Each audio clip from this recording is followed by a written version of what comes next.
제가 오늘 좀 약간 상태가 사실은 좀 얼굴이 좋지 않아요. 왜냐면 오늘 공주에서 신성고등학교에 제일 공부 잘한다고 하는 상위 80명을 대상으로 고1 아이들 캠프를 학교에서 보냈어요. 근데 거기서 3일간 캠프를 하는데 오늘 첫날에 제가 오늘 강연을 하고 와서 이제 왔다 갔다가 총 5시간을 하느라 이제 딱 시간 맞춰서 온다고 부랴부랴 왔거든요. 그래서 일단 조금 얼굴이 낯이 안 좋지만 이제 최대한 힘을 내서 한번 해보도록 하겠습니다. 오늘 설명회를 하게 된 계기가 일단은 제가 이 지역에서 좀 컨설팅을 했던 게 조금 오래됐어요. 한 10년 정도 넘게 진행을 했었고, 이제 저라는 사람을 좀 먼저 간단히 학교 진학과 관련해서 설명을 드려보면, 신성고랑은 인연이 좀 깊어요. 작년에 신성고에서 서울대를 보내는 아이들이 총 17명이 나왔어요. 근데 그 중에서 10명은 재수생이었고 7명이 재학생이었는데, 그 재학생들 중에서 2명이 수시로 갔어요. 근데 그 2명이 다 저랑 했던 친구들이고 나머지는 다 수시를 탈락을 해버려서 일단 유일하게 학생부를 관리를 해서 진학을 할 수 있었던 2명의 아이가 있는데, 그 2명의 아이들의 사례를 제가 오늘 학생부를 담아왔습니다. 그래서 실제로 이 아이들이 왜 합격할 수 있었는지 설명을 드릴 건데, 이 자료는 아이의 개인정보가 반영이 돼 있다 보니까 제가 인쇄물을 배부를 해드릴 수가 없었어요. 그래서 혹시나 정말 필요하신 부분이 있으면 사진은 살짝 찍으시는데 전체를 찍으시는 것만 조금 피해 주시면 될 것 같습니다. 자, 오늘 제가 설명회를 했던 내용도 사실은 고교학점제와 관련된 이제 내용이었어요. 저는 재학생들한테 제일 중요하다고 얘기를 하는 것 중에 하나가 재수 없어야 한다. 그러니까 당연히 고등학교에서 현역으로 어떻게 좋은 학교를 가? 라고 이미 시작을 하는 아이들이 너무 많아요. 근데 저는 재학생일 때 누릴 수 있는 혜택을 최대한 누려야 된다라고 얘기를 해요. 그래서 그럼 어떻게 해야 되는데? 라는 걸 말씀을 드릴 건데, 우선 저라는 사람에 대한 소개를 좀 해야 돼서 제 양력을 조금 설명을 드릴게요.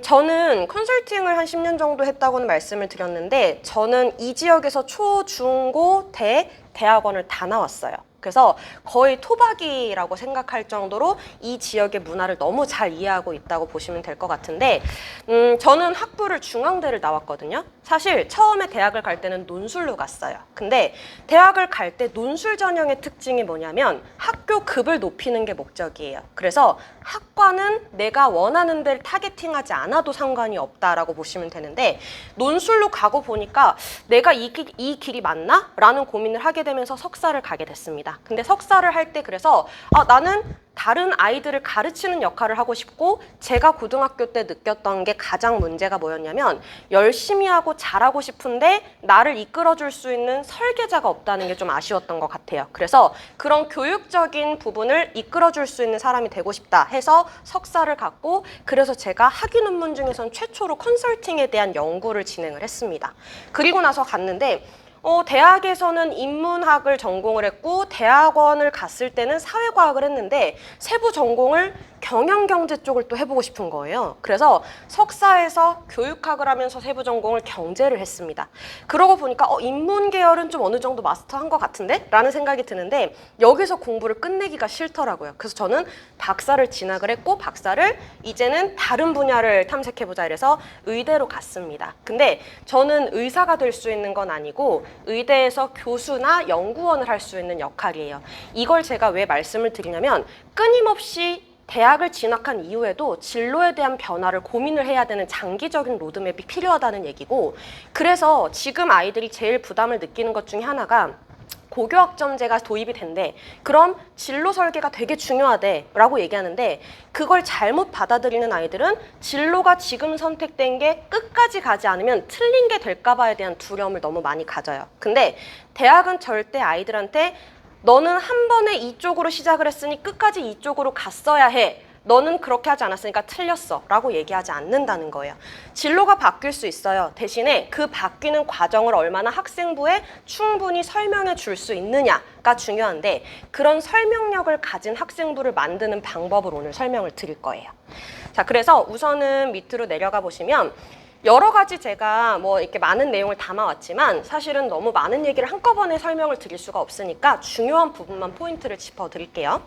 이미 설명에 많이 들어보셨으니까 고교학점제라는 것이 무엇인지는 아실 거예요. 거기서 가장 포인트가 되는 건 진로나 적성에 따라 과목을 선택한다라는 부분이에요. 그러다 보니까 어쩔 수 없이 아이들에게 진로를 빨리 찾아야 돼, 적성을 빨리 찾아야 돼, 진로가 구체화돼야 돼 라는 얘기를 많이 한단 말이에요. 근데 이제 성적의 개편이 되면서, 이 성적 제도가 개편이 되면서 9등급제가 5등급제로 바뀌었을 때 변화에 대한 두려움이 많이 커질 거예요. 우선 아시는 것처럼 1등급을 받을 수 있는 아이들이 늘어나요. 그렇게 되면서 내신 성적의 변별력이 낮아지게 되는데, 그렇다고 해서 내신 관리를 안 해도 돼? 라는 것은 아닙니다. 내신 성적이라는 것 자체의 숫자는 의미가 없어질 수 있지만 그 숫자를 관리하는 선생님들의 영향력은 여전히 더 유효하고 더 커질 수 있기 때문에 선생님들과의 소통을 위해서는 학교 생활 자체는 굉장히 중요해진 면이 있죠. 두 번째로는 이제 보통 교과라는 게 있고 전문 교과라는 게 있다라는 것을 이해를 잘 해주셔야 되는데, 지금 이제 아이들이 바뀐 상태에서 성적을 들어가게 됐을 때 어떤 변화가 생기냐? 등급 자체를 잘 받고 못 받고는 사실은 이제 중요하지 않아요. 과거에는 9등급제일 때는 1등급 때 소수점이 어떻게 바뀌냐에 따라 진학할 수 있는 학교의 커트라인이 바뀌었어요. 근데 그 소수점 하나하나의 민감도가 많이 떨어지는 대신에 본인이 그런 과목을 왜 학습했고 그 과목에서 어떻게 학습을 했는지에 대한 의미 부여가 중요해요.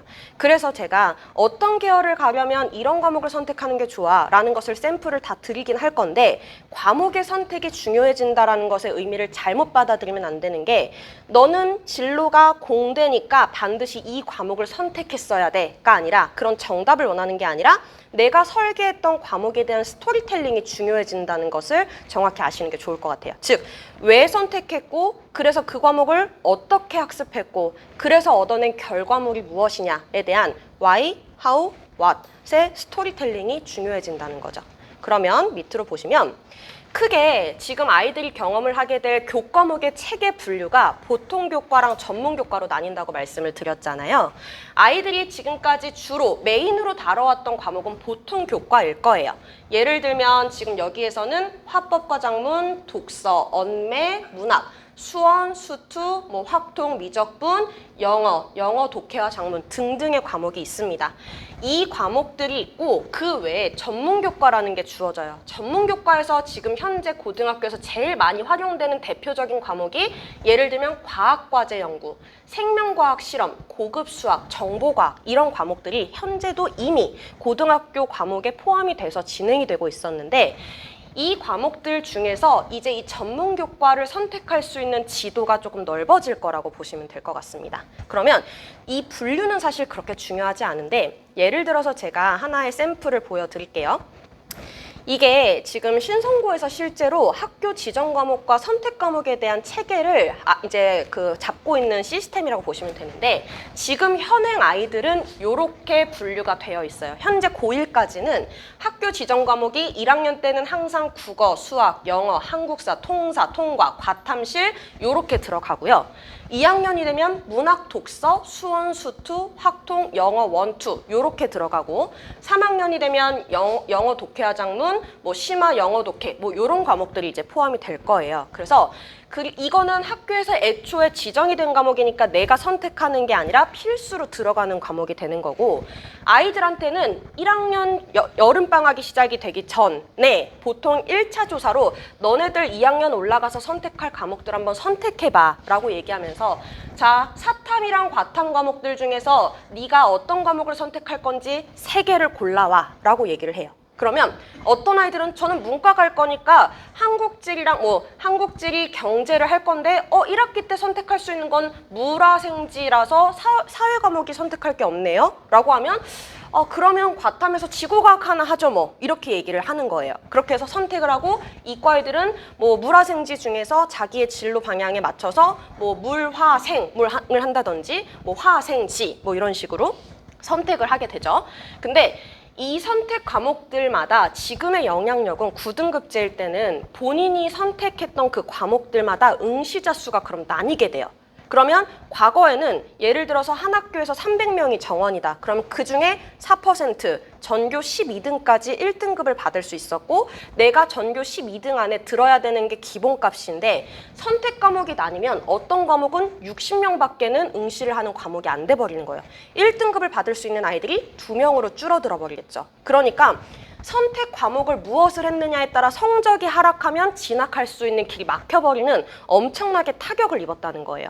근데 지금은 네가 선택한 게 네 잘못이 아닌데 네가 공부를 못해서 성적이 떨어지는 게 아닌데 단지 응시자 수가 적어져서 네가 불이익을 받은 걸 가지고 학생부 진학할 수 있는 입시 제도에서 발길이 막히면 안 되니까 그거를 뚫어줄 수 있게 5등급제로 넓히겠다는 거. 그러면 어차피 성적 자체의 변별력이 커지는 게 아니기 때문에 그 과목의 학습에 대한 본인의 성취도에 더 집중을 할 수 있게 되는 거죠. 그래서 어떻게 보면 성적의 변별력이 없어진다는 게 최상위권을 갈라야 되는 어떤 입시에 있어서는 약간의 불리함이 있다고 느껴지는 면도 있겠지만 전반적으로 봤을 때는 사실 긍정적인 효과들도 생각보다 많다는 거를 보시면 될 것 같습니다. 그러면 이제 내년에 고교학점제가 도입되면 어떤 변화가 생기는지를 보여드리면 일단 5등급제 지금 현 고1 다 그러니까 지금 현 고1 아니고 내년입니다. 그렇게 되면 내신의 변별력이 떨어집니다. 그래서 일단은 지금의 고1까지는 내신 성적이 대학을 결정하는 중요한 요소가 됩니다. 근데 지금 이제 중1, 중2, 중3부터는 뭐가 변별의 요소가 될 거냐? 수능, 학생부, 대학별고사 이 세 가지가 요소가 될 거예요. 수능의 영향력 커질 거고요. 학생부라는 것은 내신이라는 숫자를 제외한 비교과에 대한 기록들, 예를 들면 창의적 체험활동 상황, 세부 능력 및 특기사항, 행동 특성 및 종합 의견에 대해서 선생님들이 아이에 대해서 기록을 해주셨던 내용이 얼마나 구체적이고 발전 가능성을 보여주느냐가 중요해지는 거죠. 그리고 대학별고사라는 건 말 그대로 대학들이 자체적으로 시험을 출제해서 아이들을 선발하겠다라는 의도입니다. 이게 영향력이 커지면 사실 대학은 좋아요. 왜냐? 각각의 대학들이 학생부 전형 그리고 기존의 체계 안에서만 아이들을 선발해야 됐을 때는 우리 대학의 자율적인 어떤 기준에 따라서 학생을 선발할 수 있는 기회가 많이 제한적이었어요. 눈치를 많이 봐야 됐거든요. 근데 지금은 우리가 원하는 인재상에 맞춰서 자유롭게 면접의 비중을 확대할 수 있고 논술의 비중을 확대할 수 있고 우리가 원하는 인재상에 맞는 시험을 개발할 수 있는 자유가 더 확대되는 경향이 있거든요. 그래서 일단 아직까지는 이 고교학점제가 도입된 이후에 대학 입시라는 것이 대학들이 각각 구체적으로 어떻게 조치를 취할 것이냐가 아주 정확하게 나와 있는 입장은 아니에요. 다만 대학은 좋아할 수밖에 없다. 이렇게 생각을 하시면 될 것 같아요. 자, 그러면 이 도입이 되고 나서의 장점과 단점 이미 다 아시는 내용일 거예요. 자, 장점은 학생의 자율성과 결정권이 보장될 수 있고 능동적인 진로와 적성을 개발할 수 있는 기회가 제공될 거고 수업 시간이 줄어들어서 자기 개발을 할 수 있는 시간이 확보된다든지 절대평가제 때문에 스트레스가 감소할 수 있다는 좋은 신호가 있어요. 반대로 단점은 그래서 내가 이 길을 가려면 뭘 선택해야 돼? 라는 것을 선택하는 가이드가 명확하지 않아서 어려울 수 있고요. 교사가 어떤 학교에 따라서는 이런 교사를 수급할 수 있는 학교가 있고 아닌 학교가 있겠죠. 즉 학교에 따른 편차나 혼란이 발생할 위험은 있습니다. 그래서 고교 선택이 지금 중요해지고 있는 입장이라고 보시면 될 것 같고요. 현행 입시 제도가 아직 완벽하게 고교학점제와 맞물려 있진 않아요. 그래서 분명 시행착오를 겪을 수는 있는데 저는 그럼 우리가 왜 하필이면 그런 실험 대상이 돼야 돼? 라고 생각하시는 거와 반대로 전 다르게 생각해요. 이건 기회다예요. 입시가 바뀌는 그 시점이 사실은 가장 우리 아이의 역량을 극대화시키고 차별화할 수 있는 전략을 만들어낼 수 있는 가장 좋은 기회거든요. 입시가 안정화되어 있다는 건 커트라인이 훨씬 더 높아질 수 있다는 얘기인데 어느 정도 여러 가지의 기회를 뚫어볼 수 있는 기회가 있다는 거예요. 그리고 마지막, 진로가 결정되지 않은 아이들은 부담이 될 수 있습니다. 하지만 진로를 결정하지 않았다는 것 자체가 잘못된 건 아니에요. 저는 뭐가 문제라고 얘기하냐면 진로 안 정해져 있을 수 있어. 근데 언제까지나 기다리는 게 문제야 라고 얘기를 해요. 저절로 진로가 결정되어 있을 거라고 생각을 하는 게 아니라 진로가 없으면 자기가 맞는 진로가 무엇인지를 찾아보려는 어떤 노력의 근거가 학생부에 있어야 되는데 그냥 1학년 때부터 저는 진로 없어요. 미정, 진로 없음. 진짜로 아무런 고민을 하지 않고 계속해서 선생님께 저는 진로 없는데요, 꿈 없는데요. 이렇게 하면 진짜 선생님들이 학생부에 진로 없음이라고 쓰세요. 그래서 그런 기록이 나오지만 않게 해주시면 됩니다.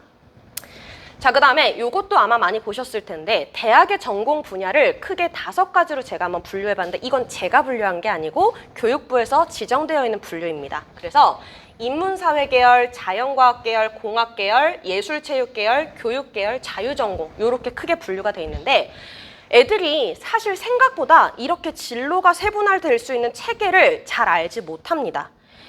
너 꿈이 뭐야?를 막연하게 던지면 이제 어른들도 사실은 되게 막막할 거라고 생각을 해요. 너 꿈이 뭔지 빨리 찾아야지가 아니라 아이들이 봐야 되는 여러 가지 지도를 많이 익숙하게 접할 수 있는 기회를 주시는 게 좋을 것 같아요. 그냥 막연히 문과는 경영학과 가야지 먹고 살겠지. 뭐 이과는 의대 가야 되는 거 아니야?가 아니라 아이들이 생각해 볼 수 있는 분야가 다양하다는 사실을 많이 보여주시는 게 사실 되게 중요합니다. 특히나 제가 여기 사진 찍으실 건가요, 어머니? 아, 네. 네. 그리고 예를 들어서 그래서 이걸 제가 보여드렸던 이유는 요런 식으로 계열에 따라서도 그래서 이제 과목 선택이 다 다양해져야 된다고 말씀을 드렸잖아요. 요건 제가 봤을 땐 다 찍으실 필요는 없고 관심이 가는 계열이 있으시면 사진 찍으시면 도움 되는데 요거 제가 다 만든 거 아니고요. 일부 수정 보완을 한 거예요. 뭐냐면 교육부에서 만들어준 가이드북을 바탕으로 제가 수정 보완한 거라서 어디서 보실 수가 있냐면 요거는 이제 편집된 자료고요. 제가 이 지역에서 주로 다루어지는 과목들을 최대한 살려서 이제 해놓은 거고요. 실제로 요거는 네이버에다가 고교학점제 검색하시면 한 번쯤은 들어가 보셨을 거예요. 고교학점제 홈페이지가 있습니다. 거기에 세부 탭을 보시면 진로 발달에 대한 가이드북이 나와 있고요. 거기서 샘플로 이렇게 계열이 이쪽이면 이런 과목들 선택하시는 거 추천드려요 라고 정리되어 있는 자료가 있거든요. 그래서 한번 직접 살펴보시면 좋을 것 같아요. 인문사회 계열이 요렇게나 다양하고 사실은 대부분 많이 과목이 겹치긴 할 거예요. 근데 이 과목을 선택하지 않았다고 해서 틀린 게 아니라는 겁니다. 예를 들어서 이제 제일 많이 선호도가 있을 만한 쪽으로 한번 가서 말씀드려볼게요. 자연과학 계열에서 의학 계열 다들 한 번씩은 고민해 보셨을 것 같은데 의학 계열을 가려고 해요. 그때 국어는 화작을 선택하는 거 추천한다. 탐구는 생윤과 윤사와 정법, 화학, 생명 선택하는 거 추천한다.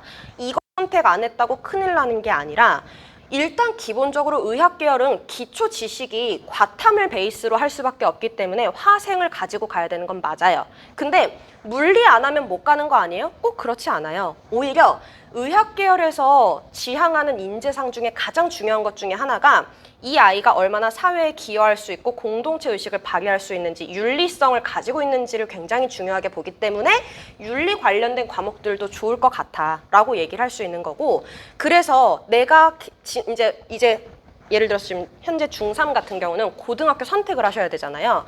고등학교 선택을 하실 때 학교 홈페이지를 들어가 보시거나 설명회를 들어가 보시면 학교에서 운영하고자 하는 고교 그런 과목 편제표 같은 것도 가이드로 나올 거예요. 그러면 그걸 보시고 진로에 맞춰서 이 아이가 학습할 수 있는 과목이 충분히 다양하게 설계가 되어 있고 이 중에 뭘 해본다면 가장 재밌는 시나리오가 만들어지겠다라는 걸 시뮬레이션 해보시고 학교를 선택하는 걸 추천을 드립니다. 그래서 예를 들어 이렇게 쭉 계열에 따라서 다양한 과목 선택이 있을 수 있다를 제가 시뮬레이션만 정리정돈을 해본 거고요. 진짜 본론으로 가려고 하는 부분은 이 부분입니다. 학교생활기록부를 작성할 때 유의사항 부분 말씀드릴게요. 자, 학생부는 가장 기본 원칙은 학교에서 실시한 활동에 대한 기록이어야 된다는 부분이에요. 근데 간혹가다 학교 밖에서 체험활동했던 것들에 대한 기록이 가능한 경우가 있어요. 예를 들면 오늘 제가 신성고에서 특강을 내려가서 했던 부분 있죠. 그런 건 거기서 학습했던 내용들 중에 본인한테 도움되는 정보가 있으면 생활기록부에 기록이 가능합니다. 학교장 주체로 학교 차원에서 이루어진 활동이니까. 근데 요거를 왜 아는 게 중요하냐면 생각보다 기재하면 안 되는 기록들이 있다는 것을 놓치는 경우들이 많아서 불필요하게 시간 낭비를 하시는 경우들이 있기 때문이에요. 예를 들면 요새는 거의 없을 거라고 보는데 영어 공인어학 시험이나 이런 자격증 취득을 했던 상황들이 있잖아요. 요거는 자격증 취득 상황이라는 칸이 별도로 학생부에 있기는 하지만 일반적인 학생부 전형에서는 대학 입시에 반영을 할 수가 없게 되어 있어요. 그럼 그건 뭐하러 만들어 놨나요? 보통은 특기자 전형을 대상으로 하는 선발이라고 보시면 될 것 같아요. 그리고 대회 수상 같은 경우도 사실은 큰 의미가 없습니다. 심지어는 교내에서 참여했던 대회 수상도 얘가 수학 경시대회에서 장려상을 받았다는 생활기록부에 기록이 안 됩니다.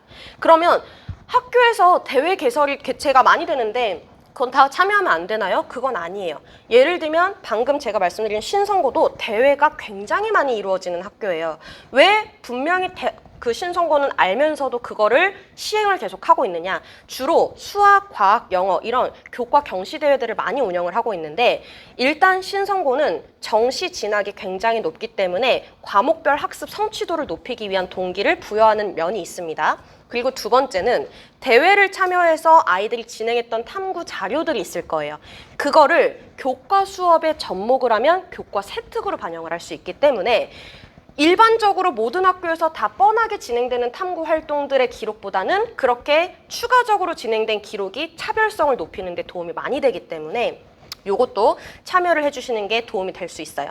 자, 그리고 뭐 그 밖에는 뭐 거의 주의를 하실 부분은 없을 것 같고요. 이제 학생부 구성 부분을 좀 설명을 드릴게요.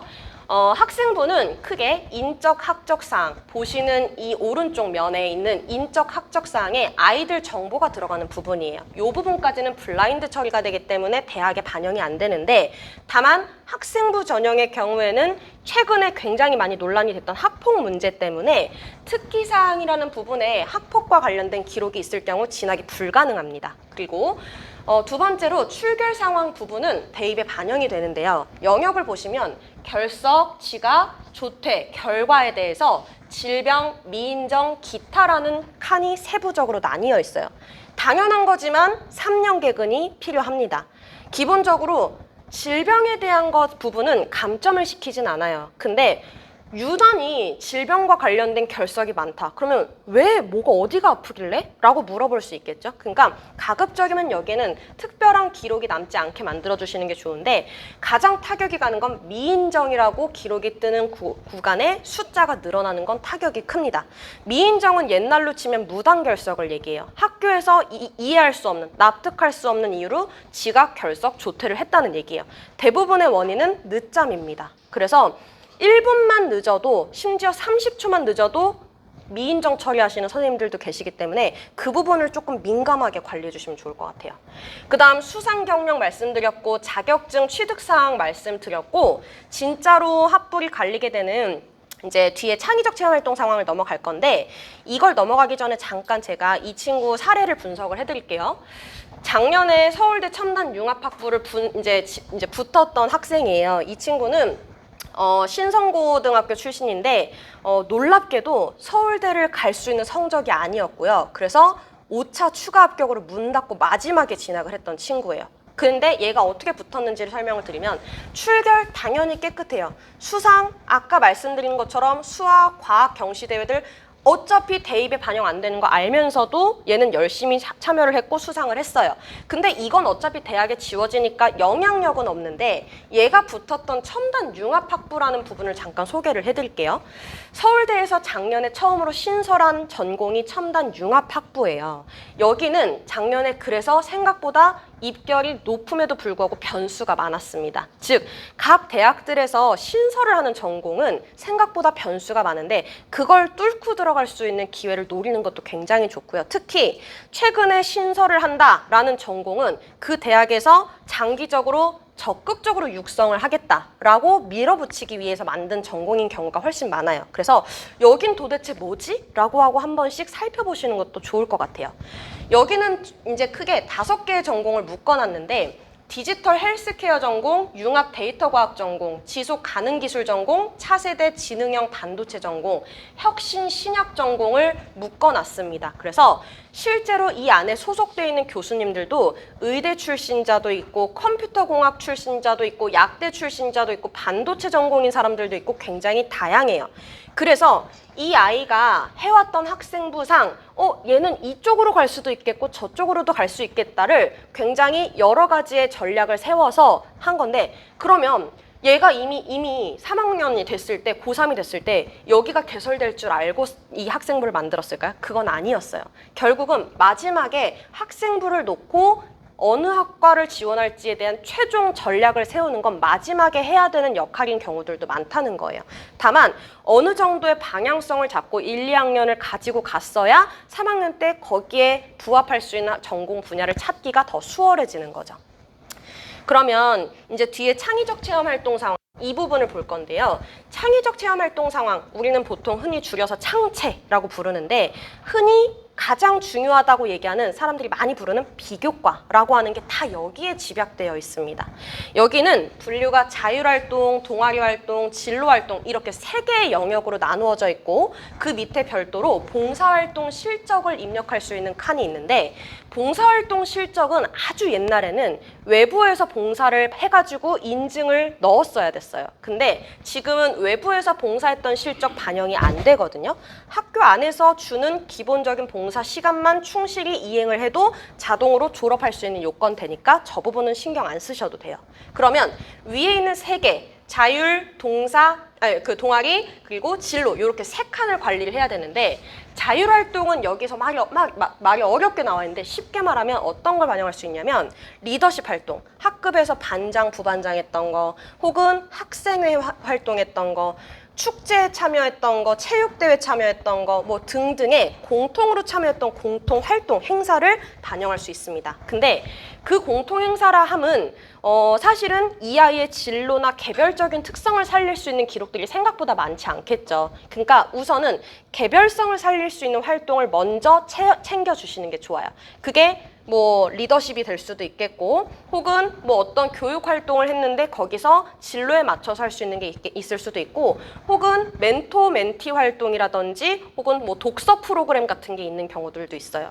그렇게 얘만의 기록을 남길 수 있는 활동을 먼저 챙기는데, 어쩌다 보면은 어차피 필수로 들어가는 교육이나 행사들이 있을 거예요. 예를 들면 가장 기본적으로 모든 전국에 있는 학생들이 학교폭력 예방교육이라는 것을 참여를 해요. 근데 어떤 친구들이든 이거는 다 똑같이 참여하는 행사이기 때문에 사실 그렇게 공통으로 기록되어 있는 내용들 중심으로 생활기록부가 채워져 버리면 차별화를 확인할 수가 없겠죠. 그러니 결국 자율활동은 1년 중에 진행됐던 여러 가지 교내 행사나 활동들 중에 모든 기록을 다 반영하는 게 아니라 제한된 분량, 제가 아까 전에 잠깐 보여드렸던 이 제한된 분량이 자율활동이 500자라면 그 500자에 얘한테만 유의미하다고 생각될 수 있는 기록들로 밀도 있게 채워줘야 된다는 걸 말씀을 드린 거예요. 근데 그러다 보면 이제 고민되는 게, 그럼 반장 꼭 해야 되는 거야? 학생회 꼭 해야 되는 거야? 고민이 되시는데, 그거는 하지 않으셔도 괜찮습니다. 이게 보통 이렇게 반장, 부반장, 학생회 활동을 해야 된다라고 생각을 하시는 이유가 뭐였을까요? 뭐 때문에 자꾸 반장을 해야 될 것 같고 이런 생각을 하시게 된 것 같으세요? 리더십이라는 워딩이 제일 먼저 떠오를 것 같아요. 근데 리더십을 입증을 하는 것에 대해서 모든 대학이 다 좋아할까요? 섣불리 말씀 못 하시겠죠. 일단 다 좋아해요. 리더십 있다. 꼭 높은 대학의 출신자들만 리더십이 있어야 되고 이런 건 아니거든요. 모든 대학을 갈 때 리더십이 필요한 건 맞는데, 대학이 원하는 리더십은 직책과 권위와 명예가 아니라 그런 역할을 수행할 수 있는 역량을 원해요. 그러면 반장이어도 상관없고 부반장이어도 상관없고요. 동아리장이어도 상관없고 교과 부장이어도 상관없고, 심지어는 그런 직책이 없이도 학급에서 아이들을 도와주는 역할을 계속해서 이루어냈다는 걸 선생님들이 기록해 주신다? 그럼 그걸로도 얘는 충분히 리더십이 입증이 된 거예요. 또 한 가지는 리더십을 떠올리면 제일 먼저 떠오르는 게 남들 앞에 서야 된다는 거를 생각하시는데, 지금 지향점인 리더십은 공동체 의식을 표방하고 있습니다. 즉 배려, 나눔, 협력, 갈등 관리 등 공동체 안에서 본인이 발휘할 수 있는 여러 가지 역량이 다양하게 있음에도 불구하고 꼭 직책을 맡아야 되고 남들을 대표해야 된다라는 강박을 버리는 게 훨씬 효과적이고요. 또 리더십을 만약에 그래서 어찌됐건 복잡한 거 싫으니까 반장 시키고 싶다 혹은 애가 반장을 하고 싶다 해도 돼요. 근데 이거를 3년간 반장을 해야 된다든지 혹은 저한테도 이런 걸 물어봐요. 저 1학년 때는 반장했는데 2학년, 3학년 때 안 했는데 어떡하죠? 아무 문제 없어요. 그러니까 걱정은 전혀 안 하셔도 되는데 예를 들어서 그럼 이제 학생의 문제를 말씀을 드릴게요. 학생 같은 데서 이렇게 좀 대외 활동을 많이 하고 싶어 하는 아이들 있잖아요. 학생회 활동은 사실 제가 막 엄청 하세요 라고 추천을 드리진 않아요.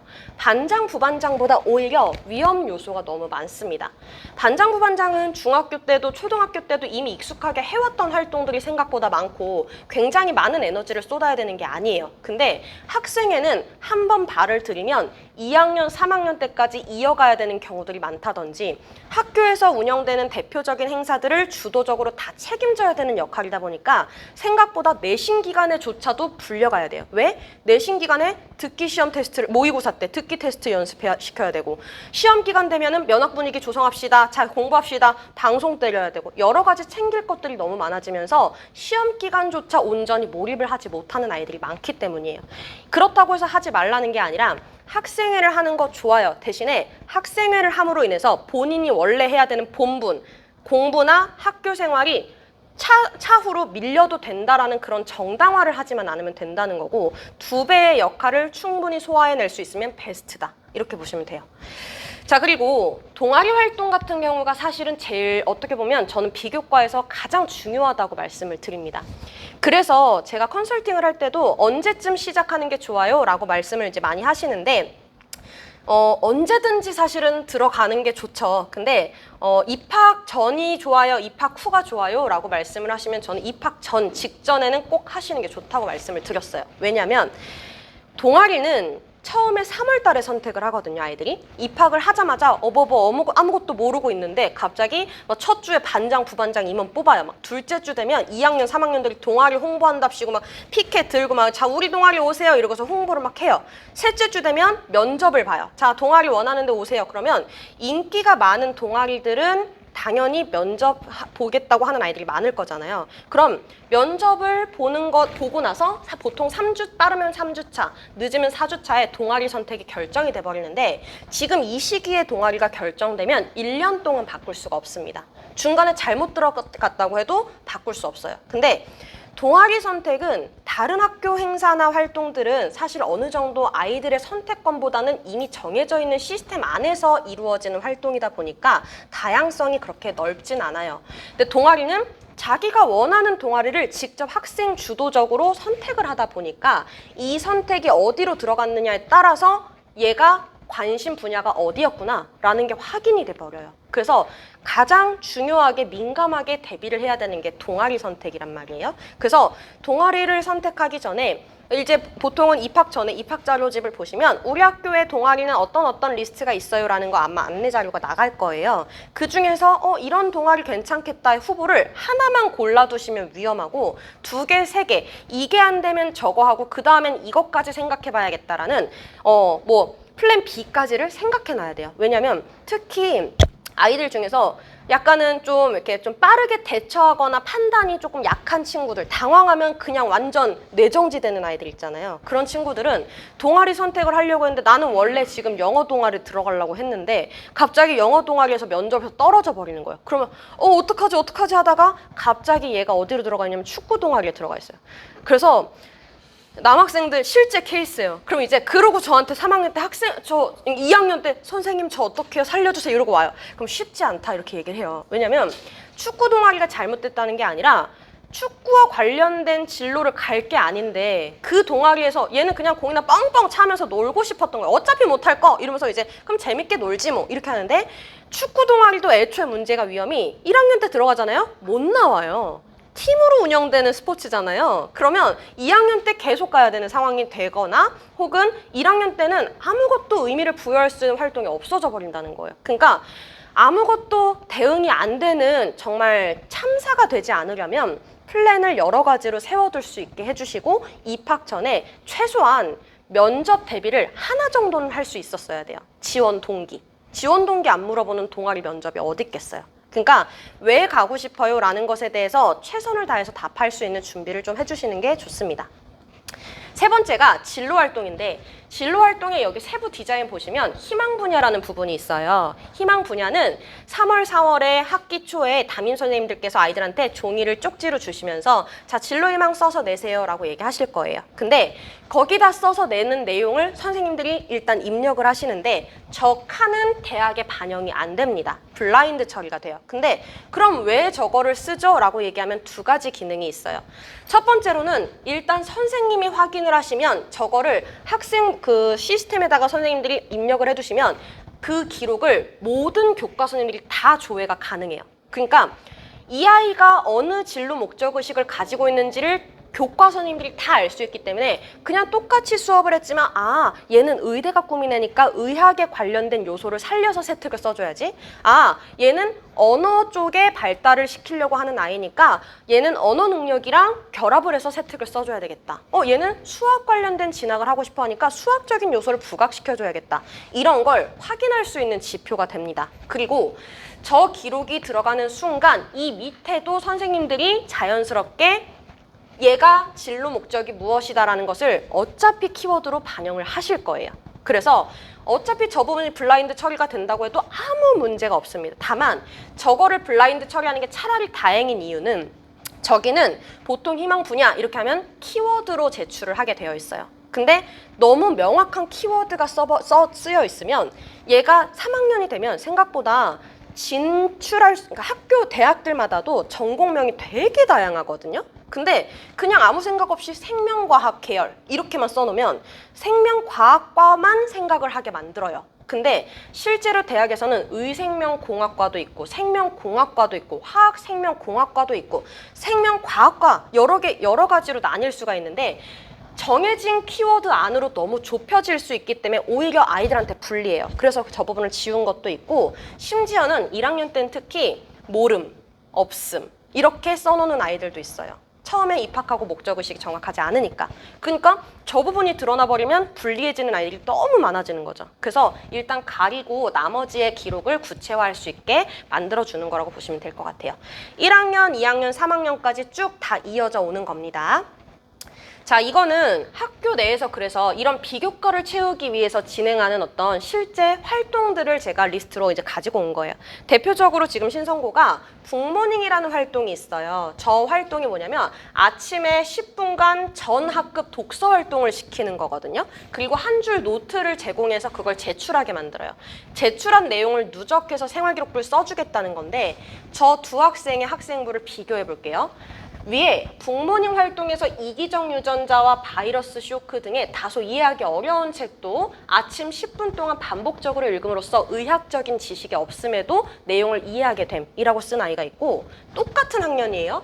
북모닝을 통해 독서 습관을 기르고 한 줄 쓰기를 하며 생각하는 힘을 키움이라고 쓴 아이가 있어요. 누가 더 좋아 보이나요?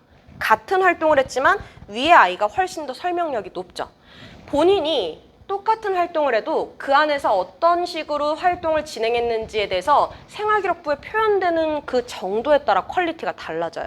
그래서 지금 이제 비교과가 중요해졌어요. 학생부 관리가 중요해졌어요. 라는 건 이런 식으로 표현을 해낼 수 있는 능력을 키워야 된다는 거고 위에 있는 친구 진로 목적의식이 어느 쪽이었을지 짐작이 가시죠?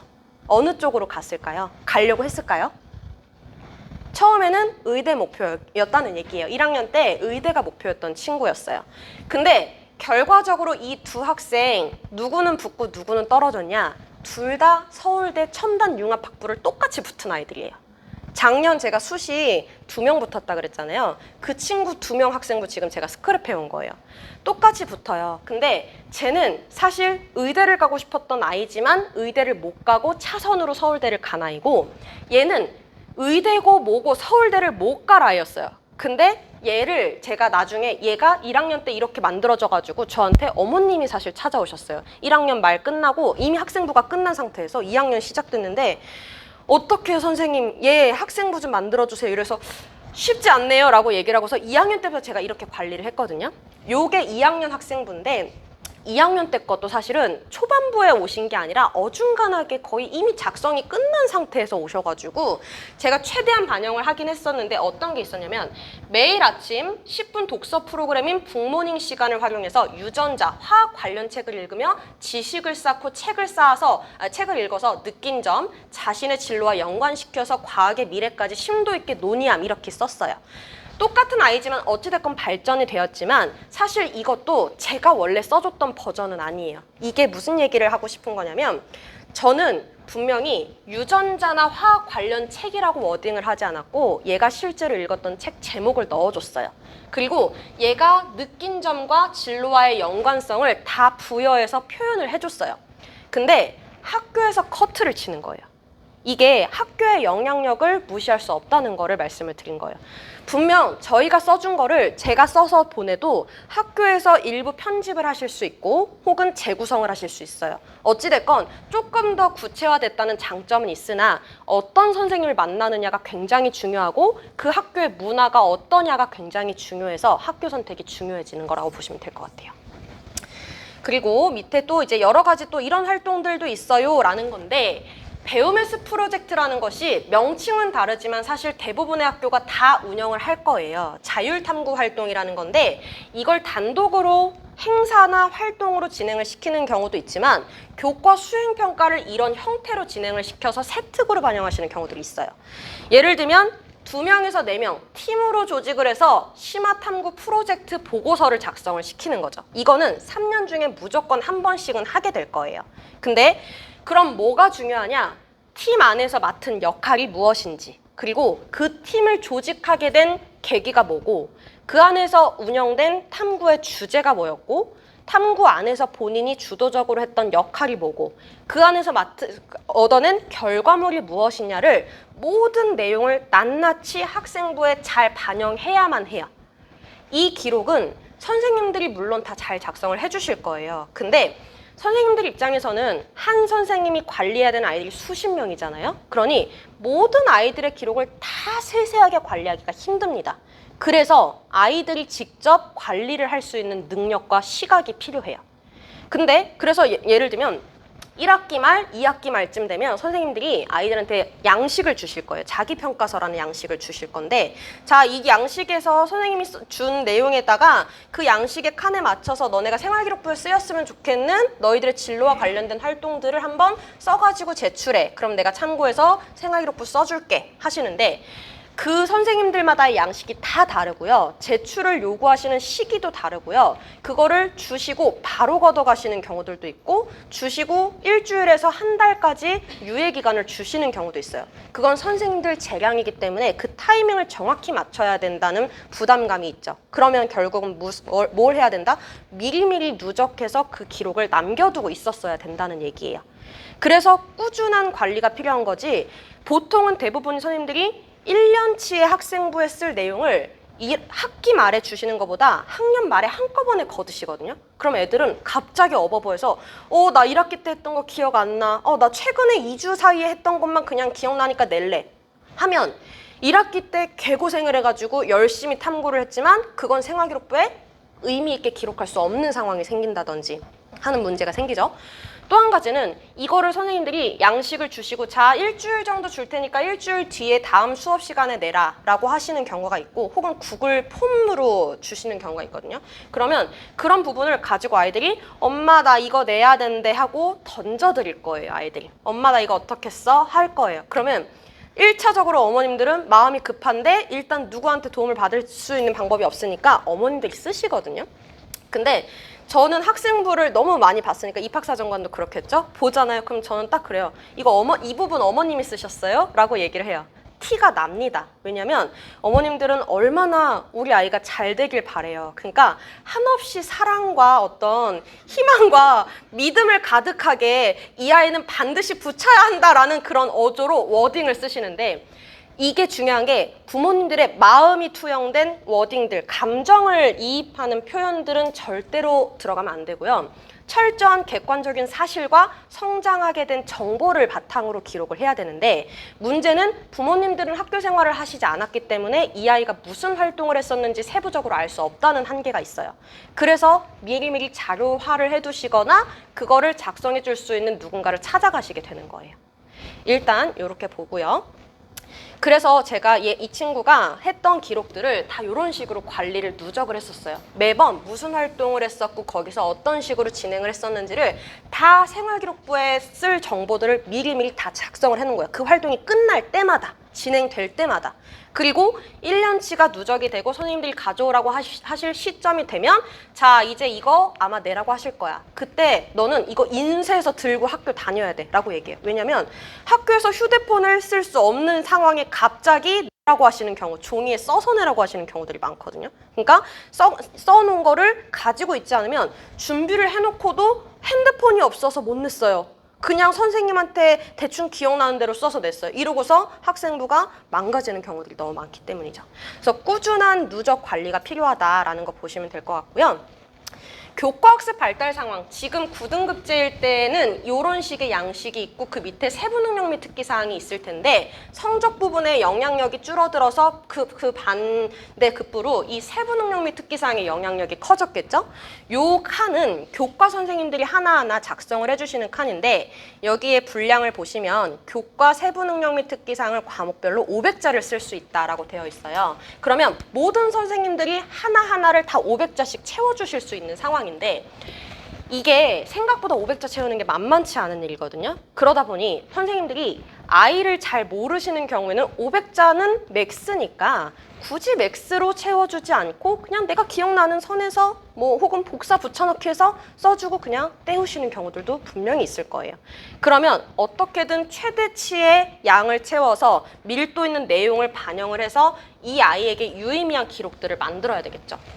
예를 들어서 아까 전에 제가 그 서울대 첨단융합학부 5차 취업했다는 친구의 성적이에요. 이 친구는 지금 성적 자세히 보시면 등급만 볼게요. 3, 2, 4, 5, 4, 4가 1학년 1학기 성적이었고요. 2학기는 3, 2, 4, 4, 4, 4 이렇게 성적이 나왔어요. 그럼 전체 평균이 2 후반에서 3 초반 정도 나오거든요.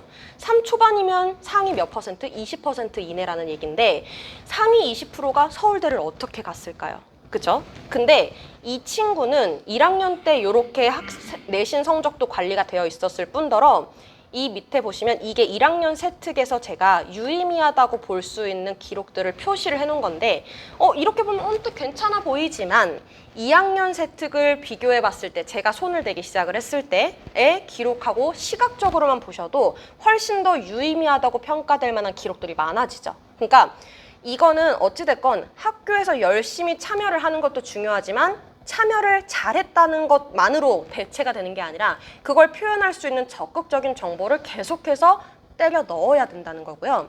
그리고 지금 9등급제의 시점까지만 하더라도 성적의 영향력이 컸습니다. 방금 이 친구 1학년 때 성적은 보셨으니까 이렇게 됐는데 얘가 서울대 갈 수 있었던 이유? 사실은 이후의 성적 변화 때문이라고 볼 수 있어요.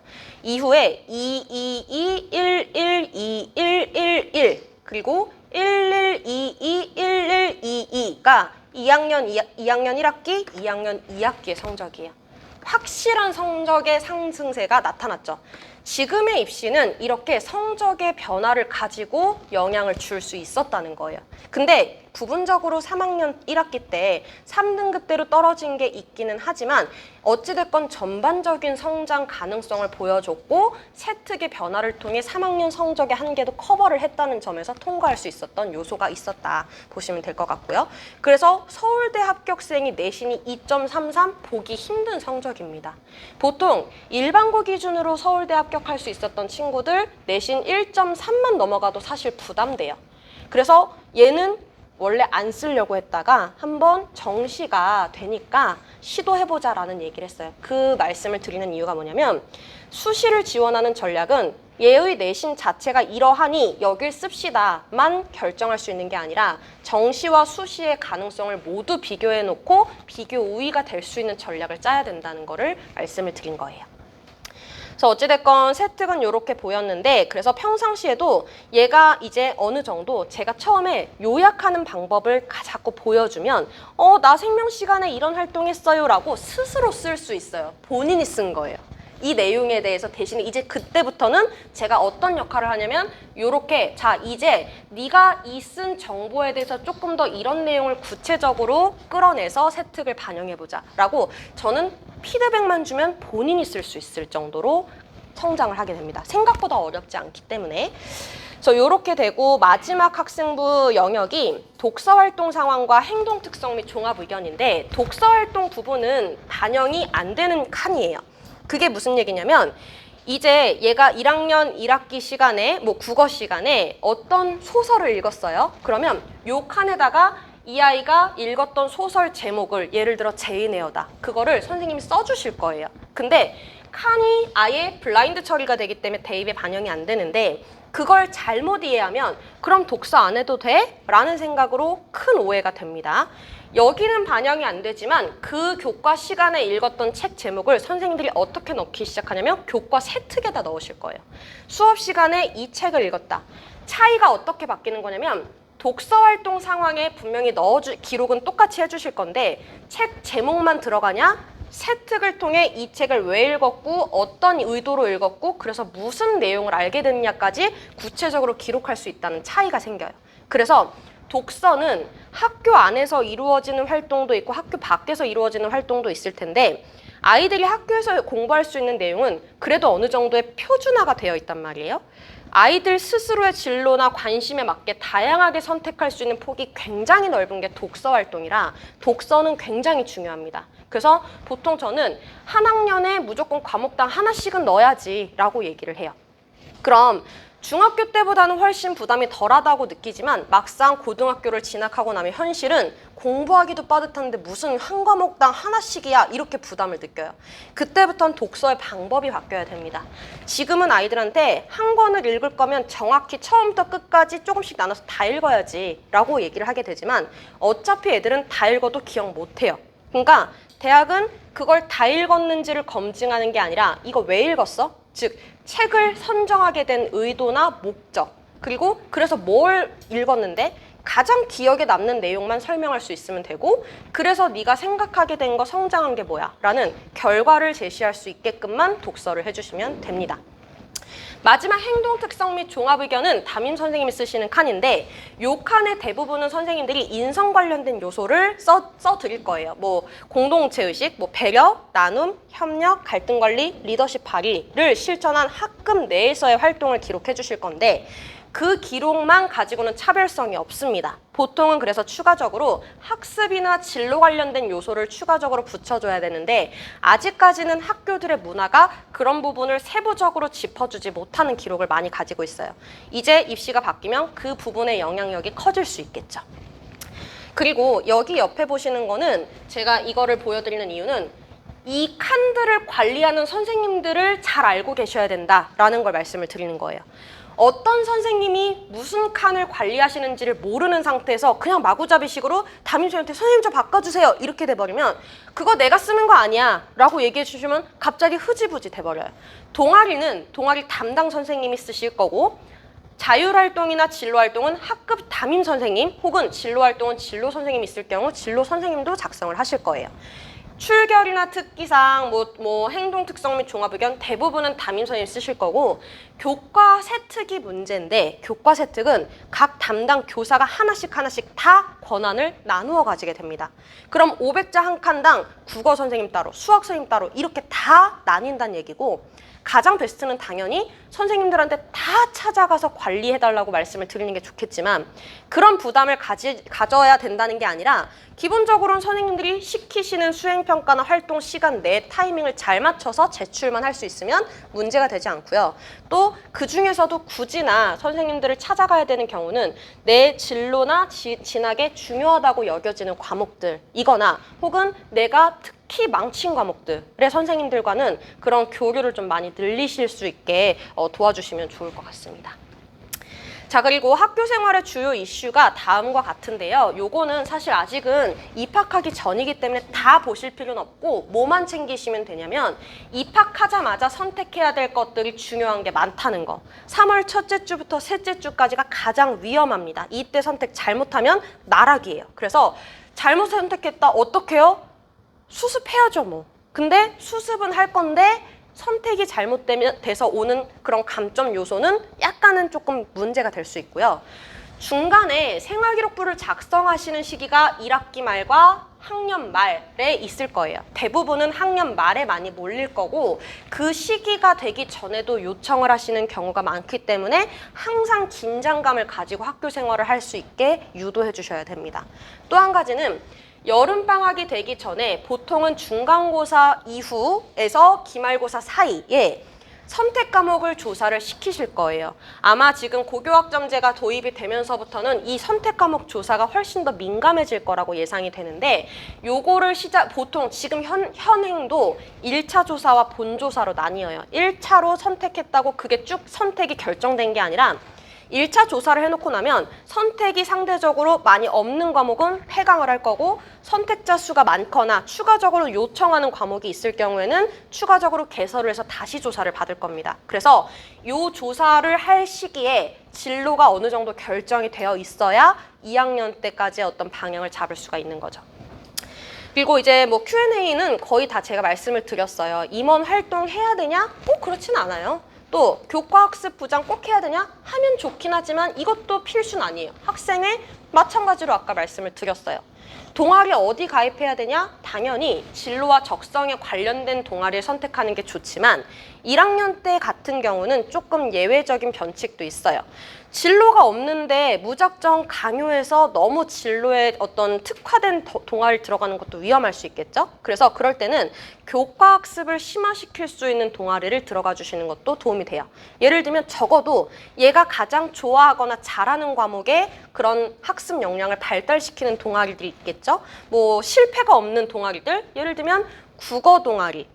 국어라 함은 뭐 예를 들면 뭐 신문을 교지를 만드는 교지 편집부라든지 사회문제 탐구 동아리, 뭐 아니면 영어 독서 토론 동아리, 혹은 뭐 과학 실험 동아리, 수학 문제풀이반 이런 쪽으로 교과학습과 연계될 수 있는 동아리를 소속시켜 주셔도 좋을 것 같아요.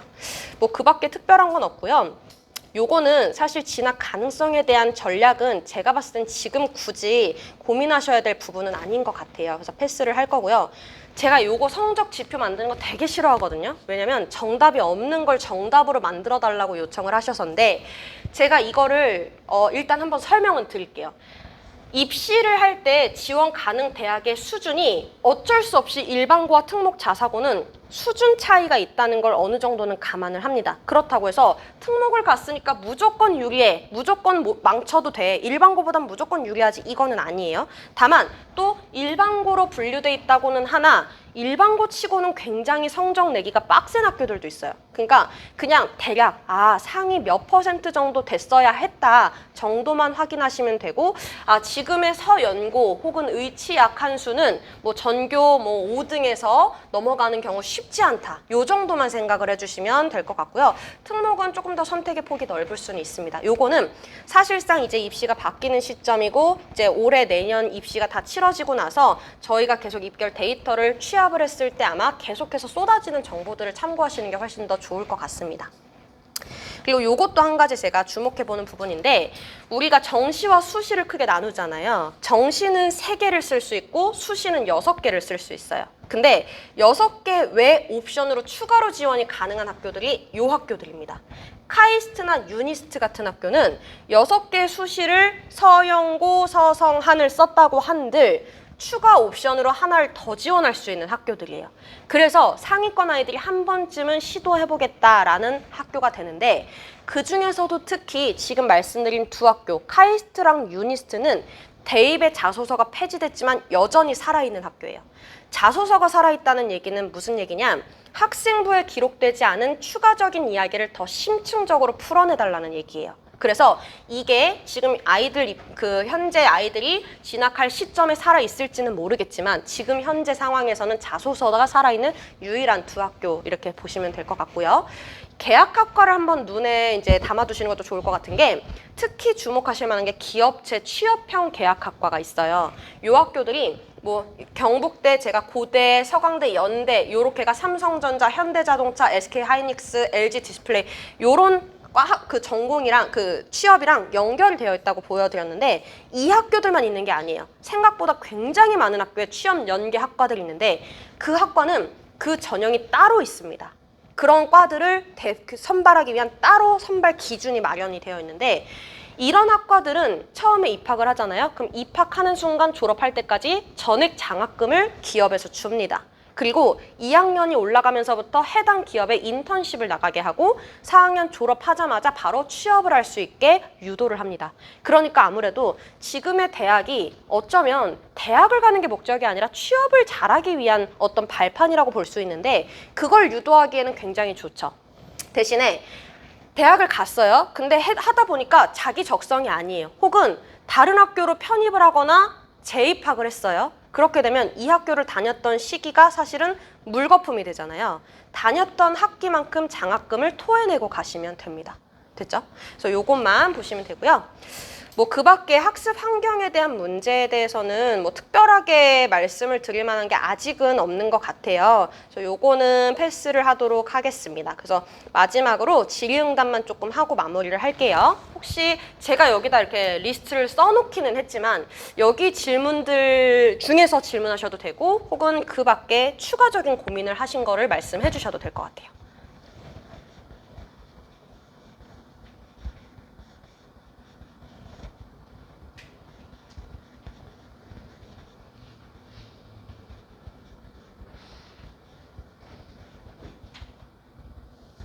어머니 고민 있으신가요? 네. 네, 의뢰를 하실 수가 있는데 저는 개인적으로 사실 중1, 2는 조금 이르다고 얘기는 해요. 아, 고1이요? 고1은 아, 그래요? 오늘 캠프 갔나요? 아, 그렇군요. 아, 하실 수 있죠. 시작하시는 시기는 아이랑 상의를 해서 필요한 시기에 맞춰서 말씀해 주시면 될 것 같아요. 네. 저희는 아직 지금 외고하고 네. 일반고하고 네. 딱히 선택은 못하고 계속 고민을 하고 있는데요. 네. 고교 학점제가 될 경우 네. 보통 이제 일반고보다는 네. 뭐 외고나 이렇게 자사고나 뭐 이렇게 좀 준비된 학교들이 네. 오히려 더 좋다 뭐 이런. 네, 맞아요. 그런 얘기를 많이 하죠. 네. 그래서 근데 정확하게 아이의 성향도 있고 네. 또 이제 그 학교에서 이제 가져가는 능력도 이제 보고 아이 따라갈 능력이 돼야 되겠지만. 네. 선생님이 생각하시기에 네. 이럴 때 고민이 많을 때 오히려 또 선택하기도 쉽게 결정할 수 있는 방법 혹시 뭐 이런 거 있나 뭐 이런 거. 그러니까 지금 고교학점제를 시작한다는 얘기가 들면서부터 사실 특목자사 열풍이 다시 시작됐잖아요. 근데 저는 그게 정답이라고 보진 않아요. 왜냐하면 특목자사를 갔을 때 무조건 좋은 대학을 간다가 정답이 되진 않거든요. 일반고들 중에서도 시스템이나 기반이 잘 마련되어 있는 학교들도 있고요. 오히려 일반고를 갔을 때 특목자사는 다 죽어라고 경쟁을 해요. 근데 일반고를 갔는데 이 아이가 생각보다 돋보이는 존재라고 만약에 여겨질 경우에는 오히려 그런 아이들을 특화시켜서 학교에서 아예 집중적으로 관리를 하기도 해요. 그러니까 얘가 그 학교를 갔을 때 얼마나 잘 소화해낼 수 있느냐를 잘 보셔야 되는 것 같아요.